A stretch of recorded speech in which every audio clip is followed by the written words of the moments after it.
Assalamualaikum warahmatullahi wabarakatuh. Alhamdulillah, wassalatu wassalamu ala asrofil anbiya'i wal mursalin, wa ala alihi wa sahbihi wassalam. Apa kabar teman-teman semua? Semoga selalu dalam keadaan sehat walafiat. Kami dari kelompok 5 izin mempresentasikan materi mengenai internal audit yang beranggotakan Chandra Sesarani, kemudian ada Ici Hasanah, kemudian saya sendiri Indah Fajrianti Kulsum, sebagai moderator, kemudian ada Lista Yuniar dan juga Siti Nurfadrin. Baik, untuk mempersingkat waktu, langsung saja ke pembahasan yang pertama yang akan disampaikan oleh rekan saya. Kepala Eksekutif Audit atau Chief Audit Eksekutif adalah posisi senior di dalam organisasi yang bertanggung jawab atas aktivitas audit internal seperti mengawasi layanan kontrak dan memastikan kualitas keseluruhan kegiatan, melapor kepada manajemen senior dan dewan tentang aktivitas audit internal, serta tindak lanjut atas penugasan. Kepala Eksekutif Audit bertanggung jawab terhadap manajemen internal audit untuk menjamin yang pertama yaitu audit dilaksanakan sesuai dengan fungsi dan peran audit internal yang telah ditetapkan oleh senior manajemen serta diterima oleh Dewan Komisaris. Yang kedua yaitu sumber daya untuk pelaksanaan fungsi internal audit dimanfaatkan secara efektif dan efisien. Yang ketiga, yaitu audit internal dilaksanakan sesuai dengan standar audit internal yang berlaku. Yang keempat, yaitu audit dilaksanakan dengan teliti dan hati-hati. Yang kelima, audit dilaksanakan secara independen dan objektif yang mencakup yang pertama yaitu ada penentuan luas audit, pelaksanaan audit, dan pelaporan hasil audit dilaksanakan secara independen atau bebas dari pengaruh siapapun. Yang kedua yaitu kesimpulan audit dilakukan secara objektif atau tidak di bawah pengaruh siapapun. Yang ketiga yaitu menempatkan staf audit dengan tepat agar mampu melakukan pertimbangan profesional secara objektif. Yang keempat yaitu menghindari penempatan staf audit yang berpotensi memunculkan konflik kepentingan dan bias. Salah satu tanggung jawab Kepala Eksekutif Audit adalah membuat rencana audit tahunan yang mencakup penyusunan anggaran audit dan perencanaan penugasan staf audit. Rencana audit tahunan dibuat berdasarkan hasil identifikasi prioritas pencegahan risiko yang berpotensi mengganggu kinerja organisasi dalam mencapai tujuan yang telah ditetapkan. Risiko yang perlu dipertimbangkan mencakup risiko strategik, risiko operasional, risiko pelaporan, dan risiko kepatuhan. Perencanaan mencakup penentuan mengenai sasaran audit, penjadwalan penugasan audit, perencanaan staf dan anggaran, dan pelaporan aktivitas. Nah, selanjutnya ada hal-hal yang perlu dipertimbangkan dalam penjadwalan prioritas audit. Yang pertama yaitu tanggal dan hasil dari audit terakhir. Yang kedua yaitu update asesmen risiko serta efektivitas manajemen risiko dan proses pengendalian. Yang ketiga yaitu pesan-pesan atau permintaan dari senior manajemen, komite audit, dan lembaga otoritas. Yang keempat yaitu isu-isu terbaru tentang pengelolaan organisasi. Yang kelima, perubahan-perubahan besar dalam bisnis, proses operasi, program, sistem, dan pengendalian. Yang keenam, peluang baru untuk meraih benefit. Yang ketujuh, perubahan staf audit dan kapabilitasnya. Nah, penjadwalan prioritas audit harus cukup fleksibel untuk mencakup permintaan audit internal yang tidak dapat diantisipasi. Nah, lanjut di sini ada komunikasi dan pengesahan. Setelah rencana audit ditetapkan, CAE atau Chief Audit Eksekutif harus menyerahkannya ke senior, manajemen, dan dewan komisaris atau dalam hal ini komite audit untuk mendapatkan persetujuan. Nah, hal tersebut meliputi kebutuhan sumber daya, perubahan-perubahan signifikan yang mungkin terjadi dan potensi keterbatasannya sumber daya. Nah, di sini ada manajemen sumber daya. Tanggung jawab lain dari CAE yaitu memastikan bahwa sumber daya audit adalah tepat, memadai, dan distribusikan secara efektif dalam rangka mencapai target rencana audit yang telah disetujui. Nah, di sini yang pertama ada perencanaan staf atau SDM, yaitu dalam perencanaan staf dan anggaran mencakup jumlah auditor serta kompetensi yang diperlukan. Maka dari itu harus ditentukan berdasarkan schedule penugasan audit dan riset audit yang telah dilakukan. CAE harus menetapkan program rekrutmen dan pengembangan SDM yang mencakup, yaitu ada 5 program, yaitu yang pertama ada pembuatan deskripsi pekerjaan untuk setiap level staf audit. Yang kedua, memilih SDM yang kompeten. Yang ketiga, pendidikan dan pelatihan secara berkelanjutan. Dan yang keempat, penilaian kinerja masing-masing auditor paling tidak 1 tahun sekali. Dan yang terakhir, ada menyediakan fasilitas konsultasi untuk pengembangan kinerja dan profesionalisme auditor. Nah, yang kedua, ada struktur organisasi dan strategi bidang SDM. Nah, struktur fungsi internal audit harus disesuaikan dengan kebutuhan dan budaya organisasi. CAE dapat memilih struktur flat dalam arti staf internal auditor memiliki tingkat keterampilan, pengalaman, dan senioritas yang kurang lebih sama. Struktur staf yang seperti ini akan menciptakan fungsi internal audit yang stabil dan kompak. Nah, yang ketiga ada praktek. CAE bertanggung jawab atas rekrutmen staf untuk secara efektif dan efisien memenuhi kebutuhan staf yang terampil serta memanfaatkan anggaran audit secara efisien. Nah, yang keempat ada pelatihan dan mentoring. Training dan mentoring diperlukan untuk memenuhi tuntutan keterampilan, pengetahuan, wawasan, dan kehati-hatian profesional dalam pelaksanaan audit. Yang kelima, ada perencanaan karir dan pengembangan profesionalisme. Nah, di sini perencanaan karir dan pengembangan profesionalisme dibuat untuk memungkinkan staf audit internal mampu mencapai tujuan karir jangka panjang. Yang keenam, ada strategi sourcing atau crowdsourcing atau outsourcing. Nah, strategi sourcing atau crowdsourcing atau outsourcing adalah pemenuhan kebutuhan staf audit yang terampil dengan cara outsourcing untuk efektivitas pelaksanaan audit dan efisiensi pembiayaan audit. Nah, di sini yang ketujuh ada scheduling atau penjadwalan. Setelah kombinasi antara staf tetap dan outsourcing ditentukan dan diorganisasi dengan tepat, CAE dapat mulai menjadwalkan dan penugasan audit. Nah, dan kelima dan kedelapan ada right-sizing. Right-sizing adalah penjadwalan dan penugasan audit dengan membuat keseimbangan antara staf yang berpengetahuan luas dan staf yang terampil yang dipenuhi dari berbagai sumber. Yang kesembilan ada anggaran. Anggaran ini dipengaruhi oleh rencana audit, struktur organisasi, dan strategi pemenuhan staf. CAE harus secara cermat mengevaluasi anggaran yang diperlukan untuk menyelesaikan tujuan audit yang telah ditetapkan. Dan yang terakhir ada kebijakan dan prosedur.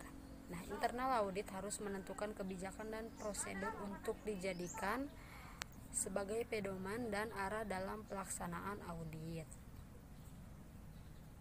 Materi selanjutnya yaitu koordinasi dengan auditor independen. Koordinasi antara auditor internal dan auditor independen mencakup hal-hal sebagai berikut. Yang pertama yaitu cakupan audit atau audit coverage. Yang kedua, akses ke masing-masing program audit dan kertas kerja audit. Yang ketiga yaitu pertukaran laporan audit dan manajemen letter. Dan yang keempat yaitu pemahaman bersama tentang teknik audit atau metode dan terminologi. Materi selanjutnya yaitu pelaporan ke Dewan Komisaris dan Senior Manajemen. CAE harus membuat laporan periodik ke Dewan Komisaris dan Senior Manajemen tentang aktivitas dan kinerja audit yang telah dilaksanakan. Laporan harus mencakup isu-isu tentang resiko signifikan, pengendalian, governance, serta hal-hal lain yang penting diketahui oleh Dewan Komisaris dan Senior Manajemen. Manajemen dan CAE berkoordinasi untuk melaporkan secara rutin ke komisaris tentang resiko aktivitas pengendalian yang telah dilakukan. Laporan bersama CAE dan manajemen mencakup A. Laporan monitoring unit bisnis dan monitoring resiko. Poin kedua yaitu laporan aktivitas auditor eksternal. Yang ketiga yaitu laporan aktivitas keuangan yang signifikan.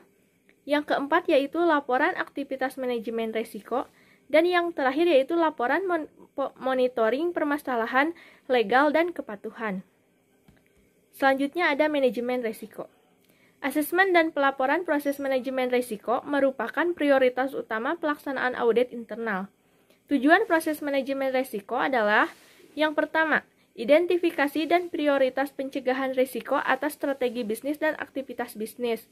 Yang kedua, menentukan tingkat risiko yang dapat diterima untuk mewujudkan rencana strategik organisasi baik oleh manajemen maupun komisaris. Yang ketiga, merancang dan mengimplementasikan sistem pencegahan risiko untuk mengurangi risiko atau mengelola risiko.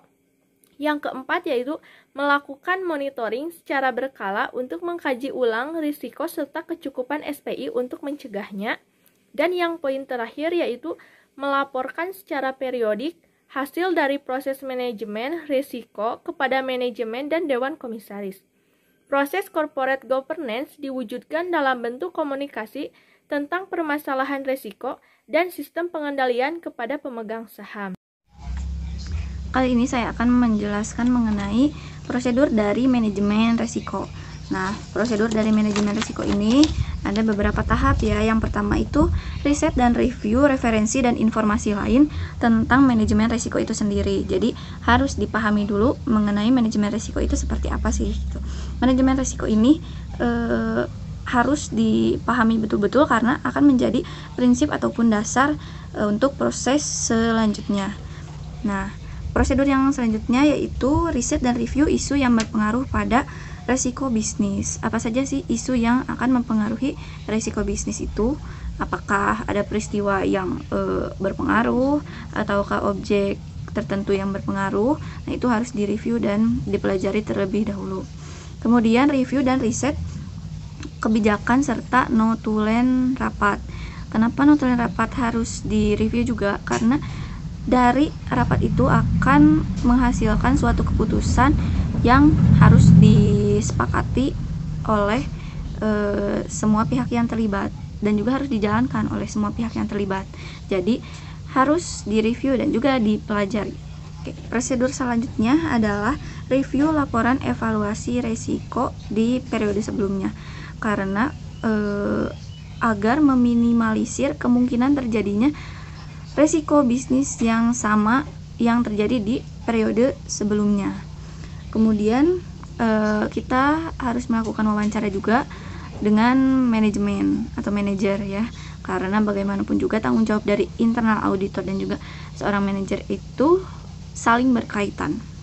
Selanjutnya saya akan menjelaskan mengenai pengendalian. Menurut COSO, pengendalian itu ada 5 komponen.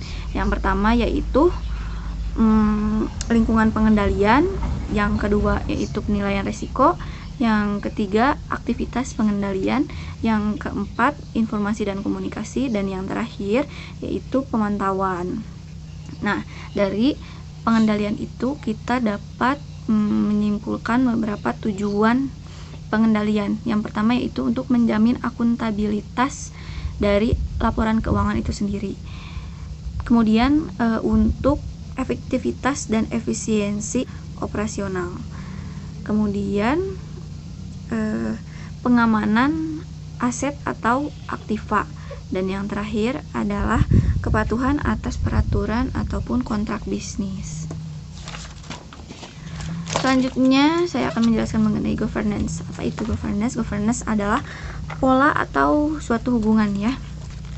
Nah, di governance ini terdapat beberapa cakupan. Yang pertama yaitu penetapan dan pengkomunikasian sasaran organisasi.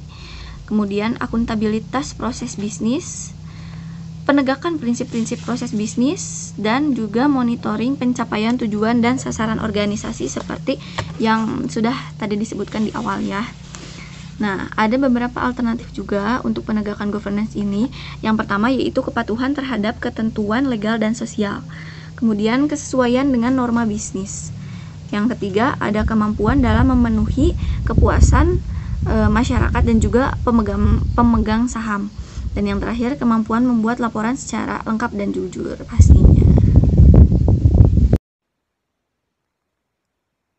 Baik, materi selanjutnya yaitu tentang asesmen iklim etika. Nah, secara periodik, internal auditor itu harus melakukan asesmen terhadap iklim budaya etika organisasi yang mencangkup evaluasi tentang pertama yaitu kejelasan ketentuan formal kode etik. Yang kedua yaitu frekuensi sosialisasi etika sikap mental dan kebiasaan positif yang diharapkan oleh manajemen. Ketiga yaitu pernyataan eksplisit untuk menunjukkan komitmen dan dukungan manajemen terhadap budaya etika. Keempat yaitu penyedia fasilitas untuk pelaporan penyimpangan etika, kebijakan, dan tindakan lain yang dirasa kurang tepat. Yang kelima yaitu deklarasi secara rutin tentang kepedulian terhadap perilaku etis yang diadopsi oleh perusahaan. Keenam yaitu kejelasan pendelegasi tanggung jawab untuk melakukan evaluasi terhadap praktik penerapan etika, fasilitas konseling, investigasi tindakan penyimpangan, dan pelaporan temuan kasus.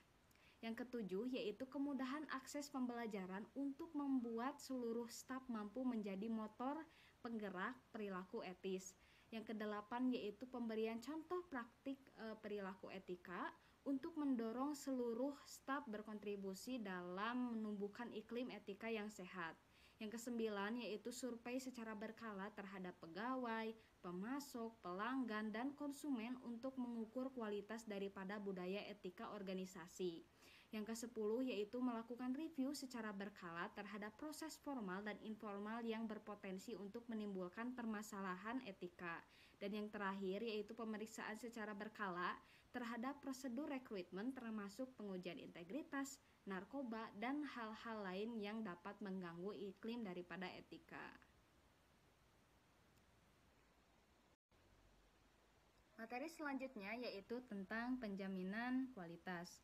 Program penjaminan kualitas fungsi internal audit ini mencakup 3 hal. Yang pertama yaitu implementasi program kualitas yang dimana mengharuskan audit sesuai dengan standar internal audit dan dilaksanakan dengan efektif dan efisien, serta nilai tambah dari audit ini harus dirasakan oleh stakeholders. Yang kedua yaitu monitoring program kualitas, dan yang ketiga yaitu asesmen program kualitas yang mencakup evaluasi dalam berbagai hal. Yang pertama yaitu kepatuhan terhadap standar internal audit dan kode etik. Yang kedua yaitu kecukupan standar aktivitas internal audit, tujuan, sasaran, kebijakan, dan prosedur. Yang ketiga yaitu kontribusi terhadap manajemen risiko, governance, dan proses pengendalian. Keempat yaitu kepatuhan terhadap hukum, peraturan, dan standar industri atau pemerintah. Yang kelima yaitu efektivitas program pengembangan berkelanjutan dan penerapan prinsip best practice. Dan yang terakhir yaitu nilai tambah pelaksanaan audit dan peningkatan kualitas kegiatan operasional. Dan materi yang terakhir yaitu tentang pengukuran kinerja. Kinerja diukur melalui perbandingan antara standar proses dan realisasi pelaksanaan proses yang mencakup 3 hal. Yang pertama yaitu identifikasi kinerja utama, misalnya seperti kepuasan stakeholders, atau bisa juga melalui proses audit internal, atau bisa juga melalui inovasi dan kapabilitas. Yang kedua yaitu identifikasi kategori kinerja dan pengukurannya, dan yang terakhir yaitu memfasilitasi pengukuran kinerja seperti monitoring, analisis, dan pelaporan secara rutin. Baik teman-teman, telah selesai presentasi dari kelompok kami mengenai materi tentang internal audit. Semoga materi yang kami sampaikan dapat bermanfaat dan menambah ilmu pengetahuan kita. Sekian presentasi dari kelompok 5. Akhir kata, billahi taufiq wal hidayah. Wassalamualaikum warahmatullahi wabarakatuh.